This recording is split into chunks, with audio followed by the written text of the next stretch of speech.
para aqueles mais novos no canal, é aquele bloco que eu trago alguém para conversar aqui comigo, para trocar uma ideia, tirar algumas dúvidas. E como nós estamos nessa cobertura super especial dos vazamentos das conversas do Sérgio Moro com o Ministério Público, muitas dúvidas surgiram e eu trouxe aqui comigo hoje o Thales em Direito pela Universidade de São Paulo. E o Thales vai nos ajudar aqui a aprofundar um pouco mais os nossos conhecimentos, tirar algumas dúvidas que estão surgindo com esses dias desde os vazamentos promovidos pelo The Intercept das conversas do Moro com o Ministério Público. Então, desde já, Thales, muito obrigado pela sua participação e a gente espera que possa, depois desse nosso vídeo, conseguir esclarecer algumas dúvidas que as pessoas estão tendo. Primeiramente, muito obrigado pelo convite, Léo. É uma honra estar aqui. Boa tarde a todos. A gente tem visto muita especulação após esses vazamentos. Muita gente falando besteira, o Vila falando que o STF não poderia analisar a prova, que só caberia a análise de direito. Então é muito bom que a gente aqui esclareça alguns pontos para que ninguém fique com dúvida, Léo. E Thales, por que toda essa situação ela é tão séria? Algumas pessoas falam que é normal ter esse tipo de contato do juiz com o Ministério Público, outras pessoas falam que violam alguns códigos, algumas leis, algumas normas. Por que essa situação, essas trocas de mensagens do Sérgio Moro com o Dallagnol, elas são tão graves do ponto de vista jurídico e do ponto de vista do direito? Bom, os vazamentos são graves porque elas revelam uma relação proibida entre as partes. A afirmação de que os procuradores, advogados conversam com o juiz, ela se dá ao público, no gabinete, diante de pessoas presentes. Essa questão da conversa privada, combinando estratégia, tudo, é proibida de inúmeras formas.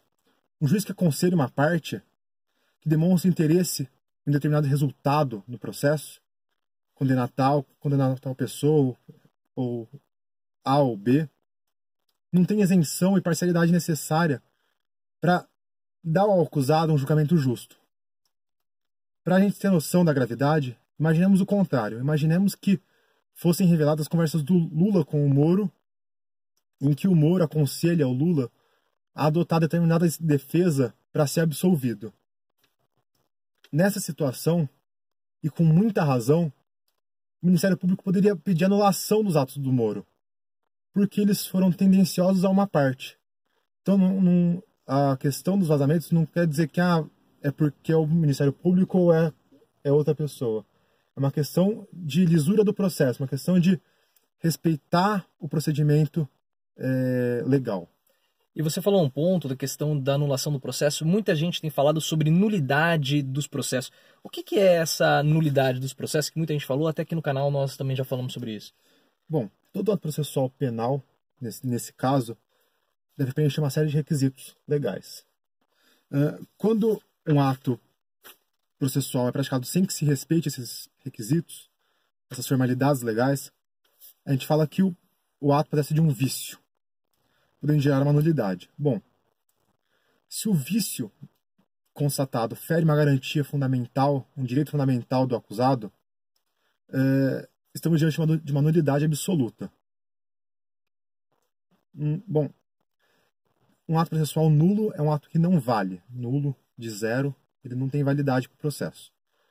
Então, a partir de um ato nulo, todos os atos subsequentes devem ser anulados. Então, pelo que você está me falando, se o processo do Lula for considerado nulo, toda aquela conversa que você mesmo falou do Vila, que subiu para o TRF4, o TRF4 confirmou, validou as provas, então esse argumento que o Marco Antônio Villa está utilizando e outras pessoas também estão utilizando, eles acabam sendo também invalidados.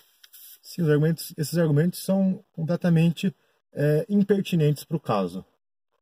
Não é porque o TRF confirmou a sentença do Lula que a questão da suspeição é irrelevante. Não. Se ficar comprovado que o Moro agiu parcialmente, ajudando o Ministério Público, todos os atos do processo posteriores aí se tornam nulos. E você falou a questão de todos os atos dos processos. Se a gente puxar um pouco na memória, a gente vai lembrar da Operação Satyagraha, que ela acabou sendo anulada. A Operação Lava Jato, ela corre o risco de ser anulada, algumas fases, total, parcial, ela está em risco de ter algum tipo de anulação? Olha, Leonardo, ainda é muito cedo porque a gente não teve acesso aos vazamentos completos. A gente teve acesso a alguns trechos. Com acesso à totalidade dos vazamentos, é possível sim que muitas fases, muitas partes da Lava Jato sejam anuladas sim. Agora a gente tem que analisar com cuidado as provas que vão surgir, porque não se pode prejudicar um acusado que não teve acesso a um julgamento justo. Então, pelo que você está falando, caso os processos sejam anulados, várias pessoas que foram condenadas, elas poderiam ser beneficiadas. Mas não é uma questão como se os processos não tiveram validade, não tiveram a imparcialidade do juiz. Então não tem como nós falarmos que Lula é culpado, inocente, até mesmo Eduardo Cunha é culpado, inocente, o Palocci, o Gedel. E podemos até mesmo falar que as pessoas alguns que foram inocentados, como talvez o Paulo Okamoto, dependendo do tipo de vazamento, eles também podem acabar o processo deles sendo zerados. Eles também podem acabar, aqueles que foram absolvidos, eles podem acabar tendo, enfim, se forem descobertos que teve um conluio para beneficiar essas pessoas. Sim, se for provado que houve um conluio para beneficiar alguém que foi absolvido, certamente ele deve ser anulado. Você tocou num ponto interessante. Anulação não significa absolvição do Lula, mas também não significa que ele é culpado. Caso anulado o processo dele, ele poderá ser novamente processado, podendo ser condenado ou absolvido. Vai ser um novo julgamento, com um juiz imparcial, um juiz equidistante das partes. O importante é deixar claro que, em caso de anulação do processo, a gente deve presumir a inocência do Lula, porque todo o Estado de Direito é baseado na presunção de inocência.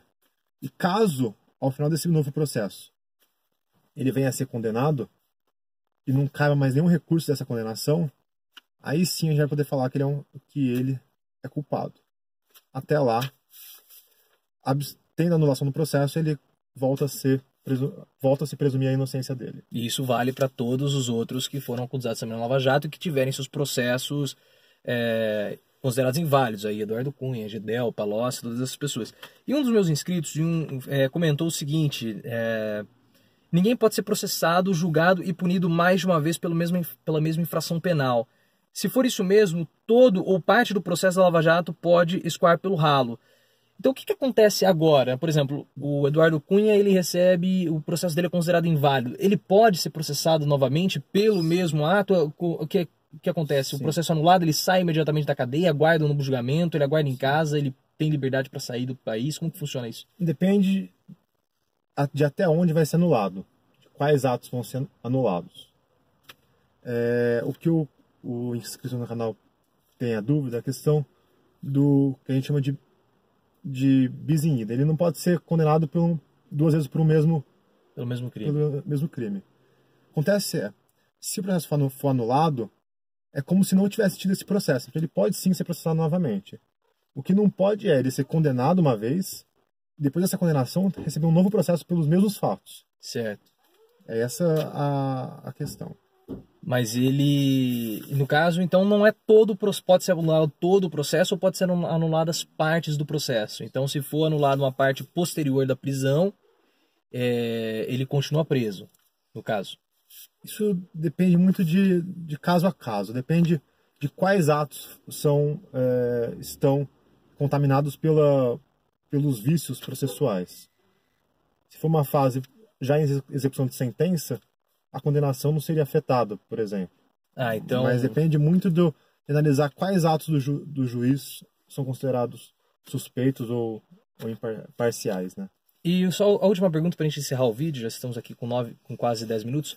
Quanto tempo levaria todo esse processo para saber se houve interferência ou não, para saber até que parte do processo pode ser considerado anulado, se o processo vai ser considerado totalmente válido? Quanto tempo levaria isso? Seria rápido? Levaria anos, semanas, meses? Depende do acesso a esses vazamentos. O que a gente pode falar agora é que para o dia 25 de junho vai ter a decisão em relação ao Lula, que o Gilmar Mendes pautou novamente. Mas isso vai depender do acesso aos vazamentos e, lógico, de como os advogados vão pleitear esse direito dos seus clientes. E lógico, quanto mais rápido você resolver isso, melhor, porque uma pessoa que é presa injustamente não pode ficar presa por muito tempo. Pessoal, gostaria de agradecer a presença do Thales. Foi muito frutífera essa nossa conversa, muito esclarecedora.